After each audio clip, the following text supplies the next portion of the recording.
৩৫ বছর ধরে হাতে তৈরি জুতা তৈরি করেন মঙ্গল সাহা। শুরুতে একা কাজ করলেও এখন তার কারখানায় কর্মসংস্থান হয়েছে আরও ৩ জনের। দীর্ঘ কর্মজীবনে তার কাজের সুনাম ছড়িয়েছে জেলার বাইরেও। তাই ঈদ আসলেই বিভিন্ন বয়সী মানুষ ভিড় করেন শেরপুর শহরের অষ্টমী তলায় মঙ্গল সাহার জুতার কারখানায়। অনেক জায়গাতে লোক আসে, যার যে মর্জি মতন জুতা অর্ডার দিয়ে বানা নিয়ে যায়। তবে কারিগর টারিগর নিয়ে কাজ করি, তো এমনিও সবসময় ভিড় টুর থাকে, ঈদের সামনে চাপ বাড়ে। বানানো জুতাটা নিজের মনের মতো করে দেখে শুনে নেওয়া যায়, একটু মজবুত হয়, দীর্ঘদিন পরা যায়। হাতের তৈরি জুতা বানাতে আসছি। এই জুতা ব্যবহার করতে অনেক আরামদায়ক হয়। আসল কাশ্মীরি মানেই স্মার্ট কাশ্মীরি, একটি তাসমিয়া কসমেটিক্স অ্যান্ড টয়লেট্রিজ লিমিটেডের পণ্য। জেলার জুতা তৈরির কারখানায় দেখা যায় হাতুড়ির শব্দে জুতা তৈরিতে ব্যস্ত কারিগররা। কেউ চুল কাটছেন, কেউ ঘষে আঠা দেওয়ার কাজ করছেন। ডিজাইন ও ফিনিশিং এর কাজে দম ফেলার ফুসরত কম।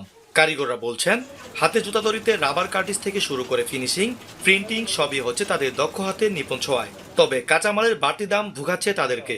ঈদ উপলক্ষে কাজের চাপটা অনেক বাইরে যায়, কিন্তু আমরা আশাবাদী যাতে সবার হাতে হাতে আমরা যাতে দিনের রাতে কাজ করে যাতে সবার হাতে হাতে মালটা পৌঁছাতে পারি। চাপ বেশি, কারিগর ৩-৪ জন, মানে মাহাজন যেটুকু বেতন দেয় সবসময় মোটামুটি ভালোই চলে। সরকার থেকে যদি কোনো কিছু ঋণ দিত, তাহলে আমরা কোনো রকম কারিগর টুর করে খাড়াইয়ে আমরা ব্যবসা বাণিজ্য করে বইতাম। এদিকে বিসিক কর্মকর্তা বলছে, জুতা তৈরির কারিগরদের স্বল্প সুদে ঋণের পাশাপাশি যে কোনো সহযোগিতায় পাশে আছেন তারা। আমাদের জেলা কার্যালয় থেকে ক্ষুদ্র ঋণের ব্যবস্থা আছে। ক্ষুদ্র এবং কুটির শিল্পের উদ্যোক্তারা এখান থেকে 50,000 থেকে 5 লাখ টাকা পর্যন্ত ঋণ দিয়ে থাকি।